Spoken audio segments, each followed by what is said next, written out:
Oh my gosh! Should I start over again, or should we? What should we? Oh man, because Should we it was pretend like we haven't talked yet for like the last 5 minutes? yeah. Let's just do that. Okay. But we can't. Here's the thing: we can't try to actually recreate what we actually just did because that's ridiculous. Yeah. But let's just get back into it because Yeah. All right. basically, you're saying I know you are telling me that you knew you wanted to live in Southern California, right? Yep. Yep. And it was one of those things where this is back in 2004 when we were in the same singles ward in Riverside over the summer. That's where I met you and Lawrence and remember Duke McCrory, and Mm-hmm. um, and so when I was out here, so that was my first time doing door to door sales, and uh, anyway, I loved this Southern California so much that I was like, one of these days I'm going to end up here, right? And then in Utah, so that fast forward like I don't know, the next like 8 years, my career took off in Utah, and we bought our first house in 2007, and then which was like the wrong time, and I'll tell you a story about that in a sec, but we were like, hey, we bought our first house, my career was starting to take off, and then in 2013 we bought our second house, and I remember buying that second house, I was like, hey, this is like Nicole and I, this is our commitment. I guess we're staying in Utah because neither of us are from Utah. We don't have any family in Utah. Mm-hmm. So I was like, I guess we're gonna be Utahns. I guess our kids are gonna be growing up here. Yeah, yeah. And then I got a job offer to move out to San Francisco, and they're like, hey, we'll pay you a ton of money, right? And like I remember thinking at that time, I didn't realize the conversion was as big as it was, right? Like a ton of money in Utah, versus a ton of money in California are two very different numbers. And so we moved out to California to San Francisco, and then I got another job offer down in Southern California, and I was like, hey, maybe we should take it. And that's when Nicole was like, hey, remember back when we first got married, you said that you wanted to end up in Southern California, and I was like, yep, here we are. Like, let's do Yeah. it. So It's let's move. interesting. I mean, did she have to point that out to you, or did you kind of you're like, oh We yeah, were that's we were right. on the fence. We're on the fence of moving. Oh, that's what kind of pushed you over the edge. You're like, no, Yeah, let's take this. Let's take the leap. that's right. So we had like what's the there's a president, Abe Lincoln clothes or Thomas Jefferson clothes, or not, no, Thomas Jefferson like comparison, like the pros and cons of each. So Oh like yeah. side by side, we did like pros and cons. I even did a PowerPoint deck for my wife. I was like, here's the pros of leaving San Francisco, and Uh huh. here's all that. And then she's like, here's the biggest trump card. She's like, you said you're going to move down here one day. And I was like, you're right. So it sounds like you were trying to convince yourself out of moving down there in a way. Yeah, because I mean the Bay Area, you know how it is with software. Like the Bay Area Mm-hmm. is hot, Mm-hmm. and there was something about the Bay Area that like I love the energy. I love that you could throw a rock and you could hit a startup, like Mm. or you could walk out with a resume and be like, hey, I'm a software sales guy, and like 10 people like make you offers, right? And like I really love that energy and the excitement, and like there's a lot of nuance that you kind of like you laugh at as an outsider, but as an insider, you're like, I totally get that, right? Like startups, like the funny thing is you'll think two most random words and stick them together, and that's like a startup name, right? So like, Yes. anyway, so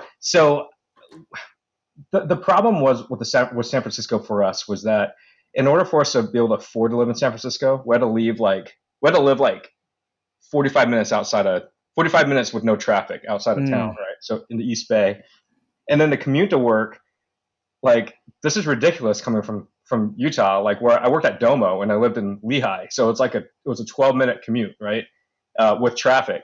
And whereas in the San Francisco Bay Area, it was like, hey, I had to take a 12-minute drive to the BART station at like 5:45 in the morning so I can get parking, and then I have to walk 10 minutes to the BART in, which takes an hour 45 minutes, and then when I get to the city, I got to walk another like 20 more minutes, and I was like, this is ridiculous, but Mm. I was like, this is the cost of living there, right? Like this is what it was, and so I got really comfortable like listening to books, reading. I had books. I was reading books. I got like a lot of stuff done. Sometimes I just slept and it was fine. You got to like hug your backpack, like so that no one weird does anything. So While you're sleeping. yeah, while you're sleeping, right? And, like one eye's open when you're sleeping. But then like my office moved down to San Mateo, which is by the airport, and the only way you could do that was to drive. You couldn't BART into the city because then you'd have to take like an Uber on the other side to like get to the bottom, right? So like that original hour and 15-minute commute from my house to the city now became an hour and 30-minute drive to San Mateo. And then on the way back, it was like you're hitting traffic, and it was like 2 hours to get home at least every single time. And Yeah. so there was just no balance, you know? So like it was really easy for me to like, when I was laying it out, I was like, I got home, I was too tired to like play with the kids. I was kind of grumpy. I'd always stop by 7-Eleven on the way home to pick up some food or something so I could keep myself awake, so I was like gaining weight, and I was just like, this is Hmm. really bad. Also the weekends, like everyone in the freaking Bay Area like is trying to relax on the weekends, and so then you're like fighting traffic to go relax anywhere you want to go. So like Mm. it was way too much for us, so we ended up moving to Southern California. And was there a big difference? Because I mean, I grew up in Southern Yeah. California, but I have been an adult outside of California, so I don't really know that grind of the traffic very So much. it's different. Southern California versus Northern California, right? Southern California, yeah, there's traffic. LA traffic is like Hmm. horrendous. Like Riverside, where you grew up in Riverside, didn't you? Correct. Yeah. And Riverside, like that area is like a lot of people live in Riverside, and you got to take the 91 out to. By the way, I also got used to like talking about highways and freeways Yeah. by the number. The 91. You got to take Yeah. the 91 to the 133 and take it all the way down. That traffic in the morning coming from Inland Empire to Orange County is ridiculous, right? But Hmm. but going opposite directions. If you live in Orange County and go to work in Inland Empire, it's like a breeze, right? But if you're anywhere along like from Orange County up to LA, it's also like shoot me in the face, like this sucks, Mm. and um I've had to make that commute, but like fortunately every job I've had is not like a daily commute up there. But like Ventura County, I had a job up in Ventura County, and I went up there once every 6 weeks or so to the office. And coming back home, it's like if you leave at 2 o'clock, if you leave before 2 o'clock, it takes you only 2 hours to get home. But if you leave after 2 o'clock, it takes 4 hours to get home. 4 hours to get home. It's like driving to Boise from Salt Lake City, Like, Yeah, that's like daily. If and that's a big yeah, difference. Of you're saying if between before and after 2 o'clock, it's a yeah, big exactly. wow. So It's you're like, seriously if something holds you up at work, you're like, no, like this, like I you know it's that, funny. that Yeah, 10-minute conversation just cost me hours. yeah. Yeah. It's funny because like if like even in the office, I was like, "Hey guys, I gotta go," and everyone's like, "Get out of here, get out, go!" Like they're like pushing me out. They're like, "You gotta So get out," at least they understood. That's Yeah. good. So it's been really good though in California. Like it's been Hmm. really good for our family. Um, what I was saying earlier was when we bought the house in Utah, we did so because that's where, as you remember, I was living in Raintree, right, with you, and we An moved to apartment complex. Yep, Yeah. apartment complex, and then we moved to Belmont. I moved to Belmont, and then from there I got married, right? And so um, we bought a house in Lehigh. It was like the right time, and back then in 2007, it was cheaper to buy than it was to rent a place. And Mm. so we bought a house, and then we got this. Our mortgage guy was like, "Hey, you should do this thing. It's called a 5-year arm." And I was like, "A 5-year arm? That sounds cool. Yeah, here's an arm." And I was like, What? "Let's do it because it makes sense, right?" And he tried to explain what it was, and it's like 3 months. And for the listeners who don't know what the 5-year arm is, it's a interest only loan for the first 5 years. You're only paying interest for the first 5 years, and then at the 5-year mark, they adjust to what the market is. So we don't know if the market will drop or the market will go up. Either way, you're not paying down a single dollar towards your principal of the house, which is like insane. And the only way it makes sense, actually, let me ask you, Phil, what do you think? Is there a situation where a 5-year arm might make sense?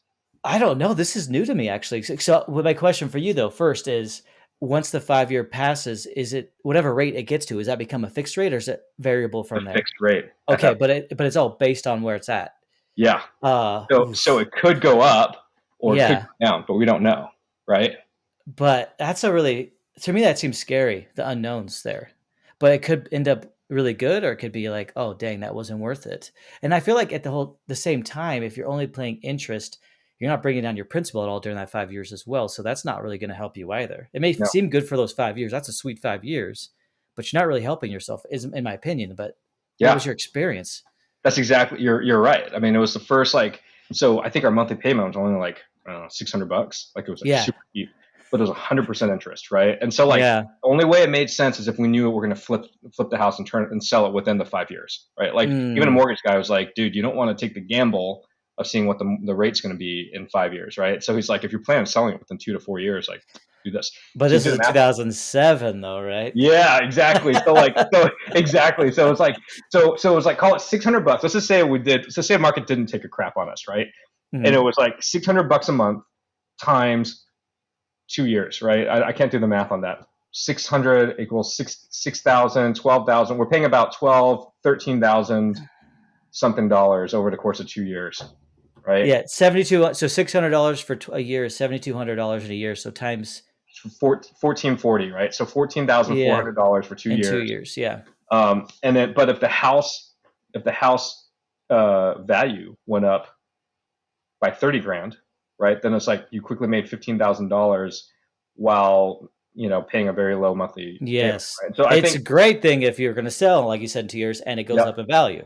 yep, The thing you can't and control. exactly. And so like it made sense for a minute, and then Mhm. one morning it was one of those things where you're like taking a shower in the morning, you're doing this, and all of a sudden you're like, that didn't make any sense at all, and so and so I called up another mortgage guy, and I was like, hey, this is what I did. And he's like, you're an idiot. Like you should have you should have just done a 30-year traditional. And so I got refinanced. But the stupid part was because it was 2007 or 2008.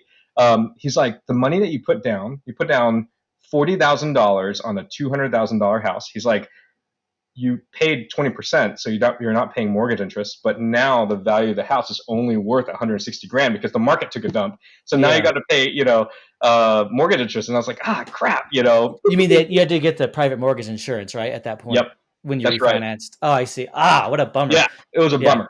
It was a total bummer. And so that was in 2008. And finally, like in 2000, like, I don't know, 16, we finally like made our money. It started being worth the same amount as we did before. And, it's just idiotic. But no one know. Like, I didn't know how to buy a house.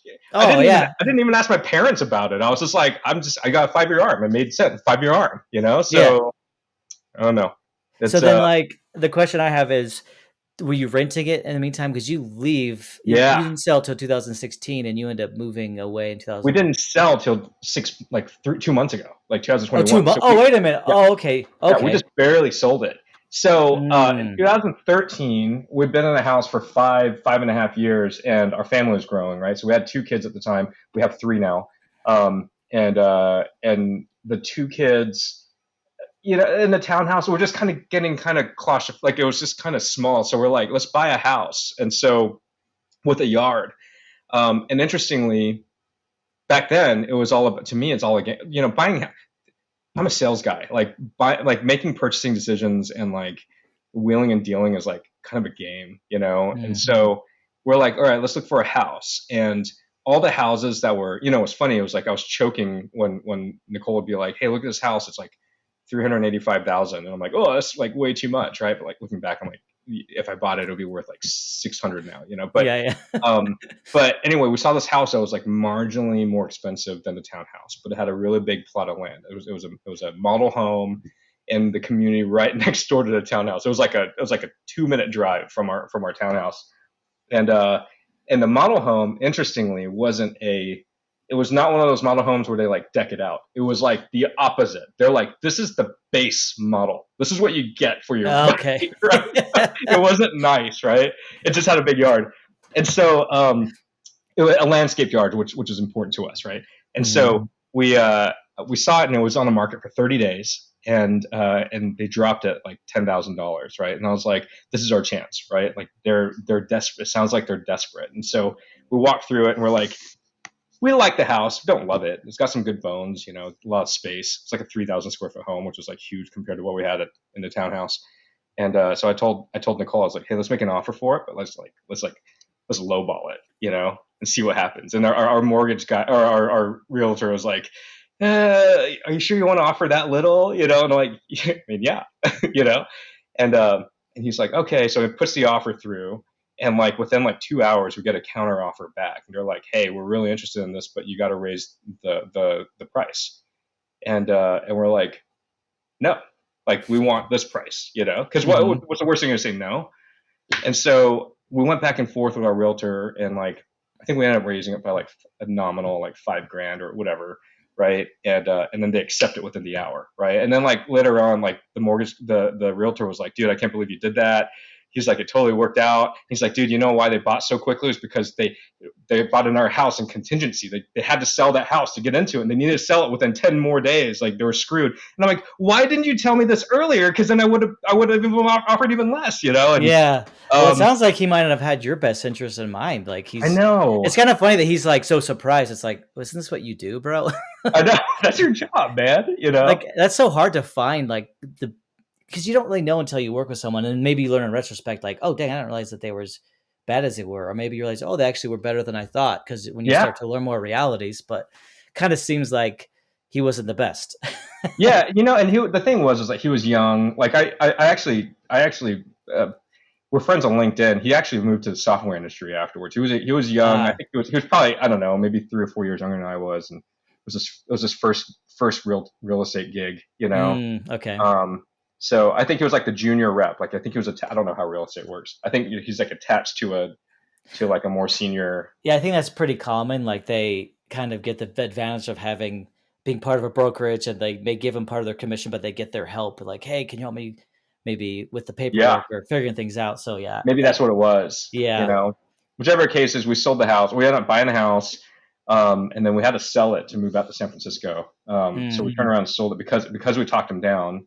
The value of the house also went up a little bit, and so we were able to walk away with like a decent amount of cash. I mean, we moved 10 months after we bought the house, so This is all while you still own that one in that original yeah. house. So we've been Yeah, yeah, renting out the other one, and yeah. we've been blessed with like some great like renter tenants, and one of the families was there for 5 years, 5 of the 7 years that we rented it. Wow, that's so Yeah, nice. yeah. And then we had and so I feel bad because call it a year and a half ago, we got this wild hair up our nose, and we're like, we should sell it. So we told the tenants, we're like, hey, we're thinking about selling the house, right? And then all of a sudden they're like, whoa. And then we're like, hey, just kidding. After like a month, we're like, well, just kidding, we're not. And then they're like, well, we're already looking for a new house. And Yeah. so they ended up like buying a house and then leaving, and we're like, shoot, like now we got to find a tenant again. That's a hard one. Actually, that happened to us. We were living in a townhome before we bought or a condo actually, Yeah, renting before we bought this house, and they told us like because they were using some like management company, and the management company came to us and said, "Hey, they're going to be selling it." And so, I'm trying to remember the specific details. Something about maybe us having to leave earlier than the contract, but probably not that. dang it. I don't remember. All I know is we were like, "All right, fine, let's look again for a house." Because when we looked in the past, we are like, ugh, Yeah, I think I was in a place then where we had a little higher budget than in the past when we looked, and we ended up finding this house, and we're like, sweet. So we go to them, we're like, hey, guess what? We found a place. It's going to be fine. And then the management company's like, oh, they decided not to sell. I'm like, why didn't you freaking tell us? But, it's like, but I'm like glad because we found this house and we love it. It was the perfect house. Of all the houses we looked at the time in our budget, it's the only yeah. one we actually liked and we really liked. And we're like, what's the catch? But it worked out. So but good for you. But I was going to ask you, did you go through a management company when you're renting this house, or did you kind of just do it yourself? So we originally, the first 6 years we did it on our own because we were living like 2 minutes away, right? So like we had for the first year and a half of renting it Hmm. out, we had 3 tenants. It was like 3 short-term tenants, right? And like it was kind of a pain in the butt. The first one was I don't really remember why she moved out. Oh, she just bought a house. She came in, she moved Mm. out from out of state and bought a house, and so she was out. Second family moved in. Friends of ours actually, which was kind of weird. Like I worked with them, so I knew how much he made. And so they only stayed for like 6 months, and then we got that third family that moved in, and the third family stayed for a long term. And because that third family was so good about paying, I was like, you know what? I'll be an absentee landlord, and like we'll just move, and they just paid us. Like there was a couple of hiccups over the course of 5 years, but like nothing to evict them over. And um, it worked out. And so when they moved out, though, I was like, well, I'm not, I, I haven't been to Utah like after moving away, we've only been back like a couple times, so Yeah. I'm not going to go back just to find a tenant. So I had a friend that owns a management company, a property management company. I Mm-hmm. called him up and he's like, "Hey, I'll strike you up a deal." And I was like, "Perfect, let's do it." So he actually did all the work for me, and we were able to raise the rent to cover his fee. So we're still making the same amount. And the good news is that because we put down 20% on the house, we were cash flowing every single month, which was nice. Mm-hmm. And the way to do that is you just don't spend that money. You stick it in the bank account. So like when something comes up, you got money um, Yeah. to do it. And we ended up it came in handy a couple times when we were like, oh man, like we're a little short this month for whatever, right? So then you can just kind of pull from it. I'm sure there's some Yeah. sort of tax implication now that I think about it, but I don't know. Well, yeah, So I mean, you're just like doing your, but it seems like that's something people probably need to realize. It's not like, oh, I have this rent coming in. Oh, by the way, there's going to be repairs. There's going to be things yeah, that come up, and you can't just, you have to have money set aside. So it's not just money going into your pocket necessarily. yes, But you and found there's that every month they're paying your principal for you. They're paying mhm, those things, and so that's building its value for you, yep, as well as the market. Since during this time was increasing, right? So the value is going up as yeah. well in that way. So that's cool. So there's a certain value also in the tenant, right? So like Hmm. when I was without the property management company, I was dealing directly with the tenant, and just great tenants. Like we'd be friends in real life if we lived close to them, And Hmm. um, I remember like when something came up, he's like, "Hey man, like just FYI, the dishwasher broke, but we just went ahead and just replaced it."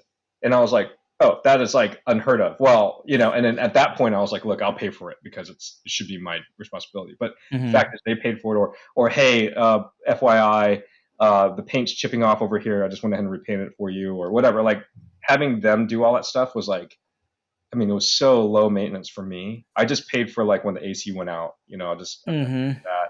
I, Um, I think anyone listening should realize this is atypical, right? it is very atypical, Yes. and to the point where like I was like, this is way too easy, and that's why like it was such a. I mean, it was kind of my own doing when they moved away. I was like, I Uh-huh. shouldn't say anything. But I but mean, it's good of you because you want to give them a heads up, but it's like oh totally. maybe you would have thought, I should have been a little more certain before I brought it up.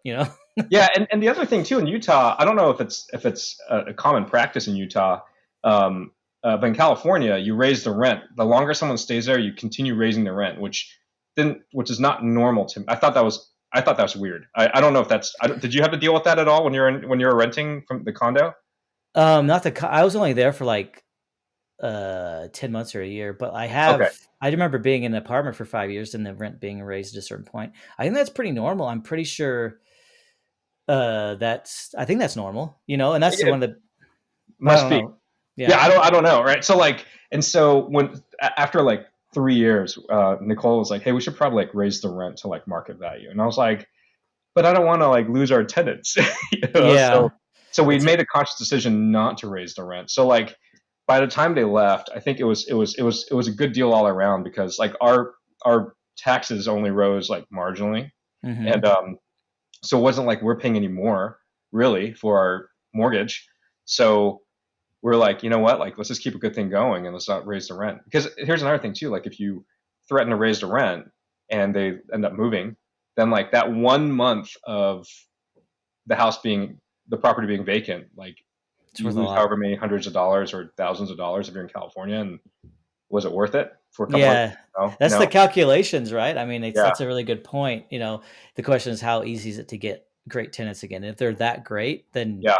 that is worth a lot to you. That's its own asset, like you were kind of saying, I It's think. hard because you get these tenants, and Mhm. our tenants on paper weren't great. They just came out from bankruptcy.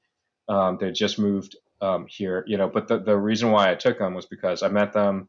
I saw their bank account. I asked them for their bank account information. They had like enough money in there, and I was like, you know, they seem like really good people, which I guess that's probably not the best way to run a business. You can't just go by gut, but um, It worked out for you this time. yeah, it totally worked out for us, right? And I so think ultimately it comes down to that gut feel. Like I was thinking about some things I've come across recently where I feel like my default is to be like skeptical of Oh, people totally. that approach you because I'm doing this podcast. I have a photography business, and people offer to do things. I can help you with this. I can help you with that. And I'm always like, get out of here. You're a scammer. That's my first thought, you know. But I started realizing lately, why don't I start asking questions and then determine from those questions and how they answer them, do Yeah. you really have something that can help me? Because if you can show me that some some proof or some Hmm. history of like when if you put $100 here, I can get you 300 here, whatever the numbers work, I could give it a shot.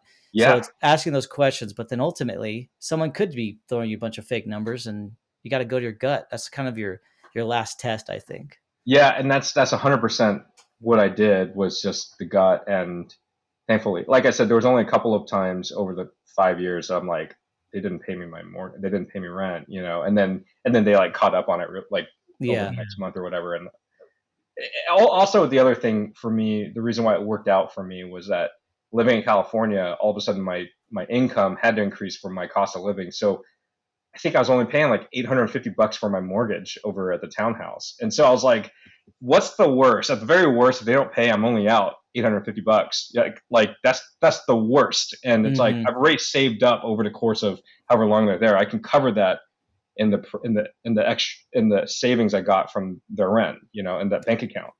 So So they were paying enough. You had enough surplus after paying the mortgage from what you were charging yeah, them that it was accruing. So it's like, yeah, you're right. Like the money was there. Ultimately, you pay the mortgage that month if someone's not living there. Still, bringing down your principal. It's still like it's yeah. not the ideal, but that's the worst case scenario. That's not so bad. In fact, by the end, after we had enough money like padding in there, we ended up throwing the extra towards principal. So like every month we're Hmm. paying, I think it was like $280 extra towards the principal.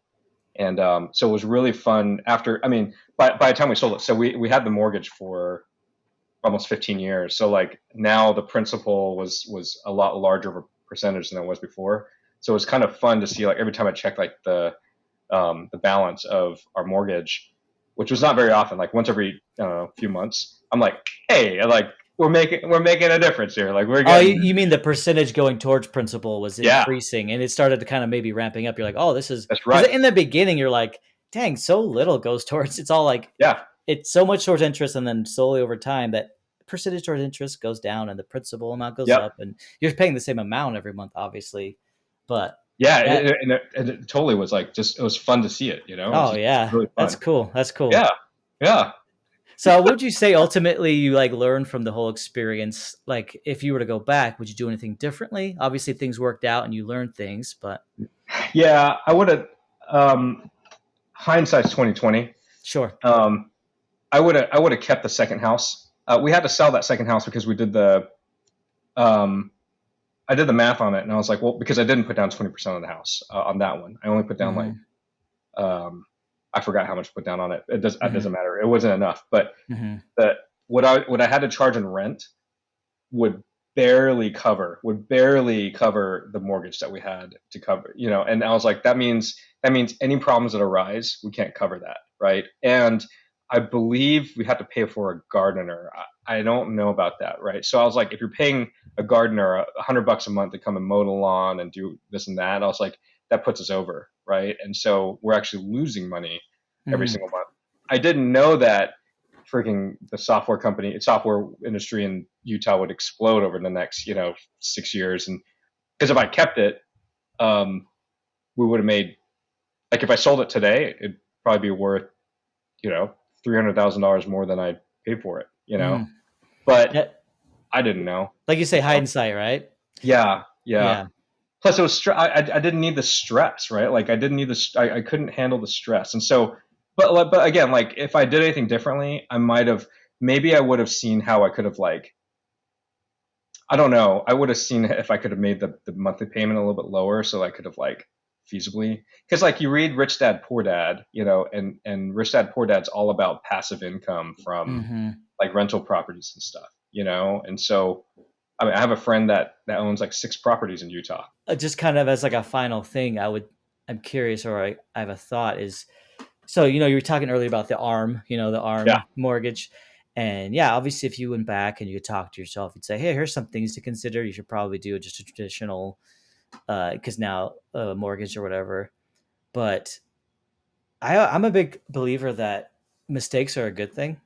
and Hmm. that Yep. without them, if we are so cautious, we never make mistakes, then we're gonna not be living a full life.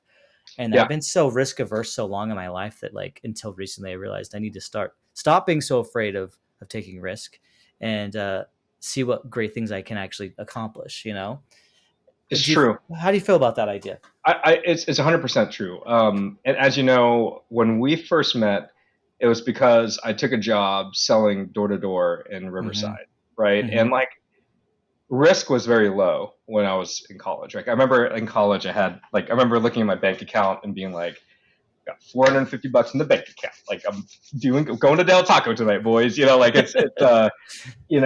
it didn't really matter how like it was so easy as long as rent was paid and I was going to class on time. I was like, man, things are good. Um, in fact, that summer in Riverside, I think I came back to school with the exact same amount of money in my bank account as I did when I went down there. Like I didn't make any money. I it just paid for my experience down there in Riverside. Hmm. Um, and then when I got married, I remember pulling up my bank account and like saying like, okay, so rent is how much for this apartment? And then being like, dude, rent was like $580 as a married couple down in like Provo, Center Street, Provo, and I had Hmm. like $660 in my bank account, and I was like, I've got to get my act together quick, or I need a job. Hmm. But I realized that uh, that's just my mentality has always been take some risks because that's just the way it is. Let me tell you this story too. So the very first job I got was 17 when I was 17 years old. I was a lifeguard and at a private pool. So it was like super cushy. Like I think the 2 years I did it, I didn't even have to like ever jump into the water, like unless I wanted to like cool off, right? Like they were paying me to get a tan. It was pretty awesome. Um, I got paid 5.15 an hour. Unless I was doing a party, then it was like 5.65 an hour. Ooh, And big bucks. yeah, big bucks, right? It was like okay. I went to college when I was at BYU. I don't know if you remember. That's how I knew Dan Morgan was working at Teriyaki Sticks. Yeah, on And campus. yep, on campus. And this was actually a very like prolific memory, right? This changed my outlook on everything I did, right? So I got paid, I don't know, similar like 5.15, 5.20 an hour or something like that. And I only worked like 20 hours a week, so it wasn't like very much that I made 100. Yeah, so I made about like 200 and something dollars every 2 weeks. And call it like 200, like low 200s. It was never that high. Um, one week, my boss was like, "Hey, we got Women's Week coming here at BYU. I need someone to work some extra hours." And I was like, "Me, I want it. Like, I'm going to make some money, baby." And I put in a ton of overtime, like a ton of overtime. And I remember thinking, I was like, "Man, this next paycheck's going to be sick." Except we didn't say sick back then. We said something different. I don't know what we said back in 2005, right? Um, and Nifty. yeah, nifty. I don't know. I think we said like off the hook back then, off maybe. off the chain. No, This could be off all the that in chain. a bag of chips or Off something. the- and so I remember being like, man, I worked so many hours, and I got my paycheck, and I pulled it out of the little envelope, and it was like $255, and I was like, I put in What? Like so much extra work, you know? for another extra 50 bucks or something like Yeah, that, or less. yeah. Yeah. And I was like, man, that wasn't worth it at all. Yeah. And so my experience. So when I first got married, I was like, hey, Nicole, I don't want to work at Teriyaki Sticks. Like, unless we're both working, but even then, like, we're not going to pay. Like, if I did this like all month, it wouldn't even pay for 1 month of rent for our little apartment. So she was like, "Hey, you should do summer sales again, right?" And so I went down to Austin. And I ended up doing 2 summers in Austin selling pest control, and I actually did really really well. That was actually the very first time in my mind. This was like my first like entrepreneurial like this is up to me to like my success is based on me walking down the street and knocking on a bunch of Mm, doors, right? yeah. And the first like couple months, first call it like maybe 6 weeks, I was terrible at it, right? And I followed all the training. I did everything that like my manager was like teaching me to do. And I was like super frustrated because at that point I probably only made like maybe $300-400 or I don't know, something really crappy. And I was like, not even worth it. And then I remember one time like before I hit the doors, I was just sitting on the street, like on the curb, and Nicole called and she's like, "How you doing?" I'm like, "Freaking hate this job, you know? Like, I don't know what I'm doing out here." And she's like, "Listen, like, you keep on trying to do what other people are trying to tell you to do. Just be yourself. Like, people Mm. like Kaulana Shum, right? Just be yourself and sell." And I was like, "Okay," you know. And so I threw out all the training and knocked on the next door. Literally the next door. I don't say literally very often, but literally the next door. I knocked on it and made and sold that guy, right? And I'm like, huh, yeah. And I didn't follow a script. I just kind of did my thing. Just was Kaulana Shum, you know. And that day I sold like 3 accounts, which was like I would go all week and maybe sell 3 before, you know. And I sold 3 in a day. Um, and then if you do the math on that, like the hours I spent doing that was like way more than $5.20 an hour. And so I did that for a couple of summers. I went during the school year. I knocked on. I just picked. That was my job. I went and sold. I mean, you name it. Comcast. I sold Comcast for a little bit. I sold fiber optic internet. I sold whatever, right? And the reason why I did that was because I could spend 3 hours a night and make $150, $200, right, for 3 hours Mm-hmm. a night. And I was like, I'm never going to go back to an hourly job again, right? Like I can, where I have control over how much I make. You Wow, know, it's basically just realizing, oh, my time is worth more, it and is. if I'm selective of what I do with it, I need to do things that make sense and not waste those precious hours that end with their value. I And mean, it was honestly, dude, when you told me the story about your wife saying to people like you're good, or what'd she say? People You like said just Kalana, be or people like Kalana Shum. Just be. yeah, yeah. That gave me the chills, dude. Like literally, I was like, dang, it's so true to be authentic to who we are. And maybe Mm-hmm. some people their authenticity is like following a script. I'm not saying that's not there's not a place Yeah, for that, maybe that's them. But if that's not you, like that's amazing. Like if we can really realize our own value, not just in the hours that we put in, right? Like our hours are worth something, but ourselves, we are so valuable and we have so much to offer. And if we can be authentic to who we are and believe in ourselves, oh my gosh, like nothing can stop us, and you that's know? and that's 100% the reason why my career went towards sales, and then like Hmm. now towards like sales management, right? Because like Hmm. the first 4 years of marriage, I was on 100% commission, and it was like, dude, like it was great. Like the amount of time I put in, all of a sudden you get a paycheck, and it's like, ooh, like this was a lot better than what I could have done, you know, working for wherever, right? And so Hmm. the only problem was that back then, before we had kids, oh yeah, I'll take all the risk, you know, all the risk. Yeah.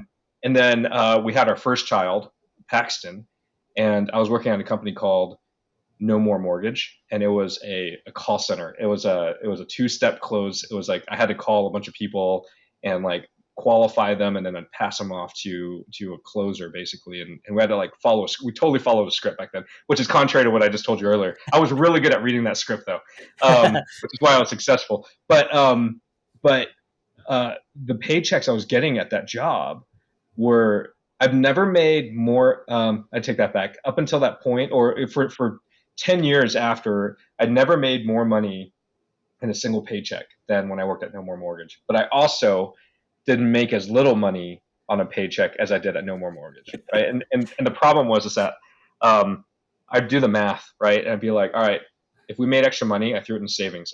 By the way, like one thing I learned early on when I was a kid was you save money, right? Don't like Hmm. save it for a rainy day. And so like if we made a lot of extra money, it went in a savings account that was unattached to our personal, like our banking, our checking account. So it was Hmm. hard to get money out of it. Like you had to go through a process to get money out of it. So we'd get money, we'd throw it in there, and then I'm like, okay, with a checking account, we need to pay mortgage on the first, and it takes 2 weeks for me to get paid on these deals. That means this week I've got to sell X amount of dollars worth of whatever, right? And that was super stressful, right? And Hmm. like I started like gaining weight. I started like just being unhappy. I was drinking energy drinks, double fisting it, you know, like just a lot of, you know, couldn't stay awake. I was stressed all the time. Um, and that's when I was like, dude, I've got to change the way I make my money, right? Like I Hmm. still want to do sales. How do I do this? And I had a conversation and with a guy who worked at Omniture. if you remember Omniture. So Omniture was the CEO of Domo, Josh James. He started Omniture, which got bought out by Adobe, Mm-hmm. who you worked for, or you worked for, or you No, were some Adobe. No, I worked at Inside Sales. inside sales, something Dot about com. yeah. Anyway, so you knew the little like the stories, right? And so Mhm. anyway, I talked to this guy. He was single. He was like 29, and he's like, I was like, hey, so tell me about your job at Omniture. He's like, dude, I love it. And he's like, yeah, you get a base commission or a base salary, and you make commission on top of that. And I'm like, whoa, tell me about the salary, this Yeah. base commission thing again, or base salary thing. Come That again? seems What? like a concept, Yeah. you know. And so I was like, okay. And so he's like, yeah, man, I just closed a $4.2 million deal last month. And I'm like, I had no concept for like sizes of deals, no concept, right? And I was like, what kind of commission rate do you make on that, right? Thinking like, I don't know, like a 0.25% or whatever. He's like, oh, I make like 18% on it. And I did the math, and I was like, Dang. oh, wait, you make 18% and you have a base salary? Like, you tell me what you got to do. I'll work for you. Like you just tell me and I'll follow you, you know? And Yeah. so that's what got me into software sales, right? Because I was like, okay, like that might create the stability I need while giving me the flexibility to take my risks, right? Which is like you get a base salary that pays your bills, but then after that, like everything else you make on top of that is gravy. And like that to me was like the perfect mix, you know? So I Yeah. switched to software probably in 2010. I worked for At Task, and then from 2010 till now, like I've been in software ever since. Good for You know? you, man. And it's like that kind of being in sales, there's that pressure. Obviously, you found what worked. Like, I need to be able to Yeah, have that security so that it's not just stress completely, but you have to believe in yourself. And it is kind of entrepreneurial in a way, in and of itself. And that, hey, man, like you said, when you did door to door, it's about what I can like accomplish here. Like, yeah, I don't go to work and like just try not to get fired and get my salary. You know, like that's yeah. another way to live your life. And there goes my arm again on my chair. But that's really awesome. It's an adjustable arm on that Yeah. chair. But Yeah, and yeah, I every time yeah, we lean on it, it goes down. It happened before we started recording, that's why. But no, but honestly, you have to like what was I saying? Gosh darn it. yeah. No, No, finding what worked for me, right? Being yeah, myself. And but doing no, something good. what stood out to me is you like asked questions.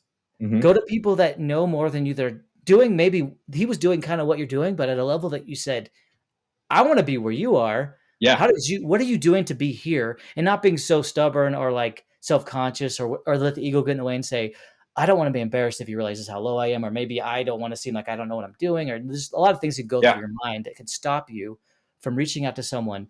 Um, that's so valuable. So that's a really cool Dude, thing you so did. here's something too that like and I tell this to anybody that ever asks like what like what's helped me in my career, right? Which Yeah. is it's my network. At the end of the Yeah. day, my network is the most important thing. Almost every single job I've ever had was because of somebody I knew, right? And um, the job I have right now, I work for a company called Redgate Software, and I got the job because of someone I worked with at the last company, who used to work at Redgate and went back to Redgate, and then brought me along with them, right? And it's like I Mm. wouldn't have gotten this job unless I worked at the last place. And so what I was going to say was the network thing is something that's kind of like a garden, right? Like, and it's funny because like I'm if like Phil, I'm the worst at communication sometimes on the phone, and my friends that I talk to on a regular basis will say the same thing. They're like, if you text Kaulana, like 50-50 chance that he'll text you back, you know? And I hate that because I don't mean to be like that, but the problem is that like I'm so like it takes a lot of like mental energy to make sure you're on top of developing and what's the word like watering your plants, like maintaining your relationships and your network. One of the things that I've tried to do, and I will put a lot of time and energy towards this, is continue to network and meeting new people. So Mm. I'll try to take an hour once a week to go and talk with somebody that I haven't talked to in a while, or meet up with somebody new, right? And it was hard during the pandemic. You can't meet up for lunch and stuff, but like I've met with so many people and I learned something from them, right? And like, and I take that, and it's interesting because like I saw this one time I did this. I met up with somebody, and he showed up. He showed up with a notepad, and I was like, oh, that's kind of weird, you know. But then like as I said stuff, he's like, that's really interesting. And then like he pull out his pen and like write it, you know. And I'm like, huh, like I feel like kind of a little bit of pressure now, you know. But like I like that idea. right? Like I'm And like, this is a dude, new person every week, once an yeah, hour with as a new. often as you can, Yeah. like I haven't like one guy was just a friend of a friend, right? Like I moved Hmm. down here to LA, and one of the guys I worked with in San Francisco was like, "Oh, dude, one of my best college buddies lives down there. You should hit him up." So I hit him up, and he's like, "Yeah, let's go grab a coffee," which is what people do in California, which is what you don't do in Utah. And so I showed up and was drinking my sparkling water, and he was drinking his coffee. But like I was able to kind of pick his brain a little bit about like the software world in Orange County, which Orange County is not like San Francisco. There's not like software everywhere. Mm. So it's important to have that little network, you Yeah. know, especially like if you're in a niche. So um, as you may know, I was part of my career was in sales development, which is outbound prospecting, like the prospecting side of sales, right? So I was really Hmm. good at. I still am very good at like the processes and establishing a strategy to be able to do some like outbound like phone calls and emails and things, right? And that sales development world is very niche in the Mm. sales industry. And um and so like when we moved down here, it was really important for me to get to know who else was doing that in the area, right? And there's only like a few, Mm. so it was important for me to like reach out. So I do LinkedIn networking a lot. I actually pay for a thing called Revenue Collective, which is a networking company where I network with other software sales leaders, and so I actually like put effort into like maintaining these building and maintaining these relationships. Excellent. So if anyone could take from this is that whether you're in software sales or in any type of thing, find the where you can network with people that do what you do, build those communities, do it at a higher level, Yep. and also help people that are coming up in the world too, because you never know Yeah. what that's going to do for you as well. So it's all really good stuff, man. This has been just a fascinating conversation, and I'm so glad that you took the time, man, Yeah. like to do No, I this. appreciate it. This is fun. This is I, fun. I wanted, I also wanted to spend some time reminiscing, because there's a lot of stuff to reminisce about, but like it was just, there was a 2004 to 2006 was a really fun time for me at BYU. Oh, me too, man. I have such fond memories of those years, those summers, those semesters hanging out. Like we lived in the same complex, and I think it was the spring semester 2005, and then Yeah, we ended that's up, right. getting the same, becoming roommates because we Yeah, lived that's near right. each other, and we became roommates. And just honestly, just one last thing I'm going to say Yeah, before I let you go is yeah. the story. I was actually going to start with this, open with this, but we just jumped right into it, which was awesome. Um, but we did this thing where we kind of did like a little like uh, in our church congregation. There was a thing where we made like movies, and we did like a thing where we do like we'd show our videos, our Yeah. movies to all the people, and we did that a couple times. But you doing that, you had this MacBook, and you were like editing it, and I was like, dude, this is stuff that I think is so cool. Like I was interested in those things, and you inspired me. You didn't even go into this as a career, but just at the time, just your enthusiasm and the fact that you figured things out and you learned how to do this stuff really excited me, and it ended up making me change what I studied in college. I ended up going into digital media. Yeah, I thought I was going to do something with video or photography, but I do that kind of on the side. But just sure. that idea, but doing that got me introduced to a certain kind of thinking and learning, and that I think indirectly led to where I am now. It's just part That's of that cool. step. It's really cool to look back in retrospect and say, oh, that was a moment that made me shift. And then something else happened later that made me shift again. But like if this didn't happen, I wouldn't have been here to do these other shifts. So I I hold you in high esteem. I Thanks, man. have, no, for reals, and I have great fond memories of you as a friend in those times back in the day. So I uh, always thought that you would end up acting, by the way. it's And something I wanted to do. yeah, well, because like you had, I mean, you got. I listened to your podcast. You have a buddy that acts. You should like be like, hey, hook me up with as an extra somewhere. I've been wanting to do either a podcast or like a YouTube channel or something. But I truly had a hard time trying to think of like what's the topic. You know, Yeah. and that's why It's I like the whole personal finance, like this whole thing that you're doing, because this is pertinent. It's important to me now as an adult than it was when I was like 23. Like Yeah, it's we're basically the same age, and it's just a certain point yeah, where I realize there's people out there who are on different levels at this stage of their life, but there's plenty of people that are like me that and even people who are higher, beyond where I am, still want to say, how can I do more? How can I learn Yeah, more? Like, you start to take it seriously. Like, man, I'm almost 40. Like, I need to do like get stuff in line. yeah. Well, And what I've learned from this is not originally was like, hey, I need to be ready for retirement. But I'm starting to realize through all these conversations, why would I wait till retirement to start living my life? Like, I can start building wealth like immediately, and that's what I'm working on now. Is like, okay, get some passive income. Let's get things rolling. So it's been really mhm. exciting. It's been like, I have a friend that's he's like maybe 10 more. He's like 10 years older than us, mm-hmm, and just so much further along his career than me. He's in software also, but like mm-hmm. just so much further along. He can afford like he was able to afford a house in California, which is crazy to me still. Like um, you know, uh, he can afford to like travel when he wants to travel, and I was just like, how do I get there? And it's interesting because I met him up at I don't know if this is like worth recording, or I mean, like I don't know if it's worth like adding in there, but like I met him up at a beach one time. We're just chilling, hanging out, and he's like, "Dude, you gotta get out of sales development, right? Because sales development is such a niche in software sales." He's like, "That is your ceiling right there. Like, go and like get into like start managing a team that's not software, that's sales development." And I was like, "But the hard part is you take a step back when you leave." Like, I rose to as high as I was going to get in sales development.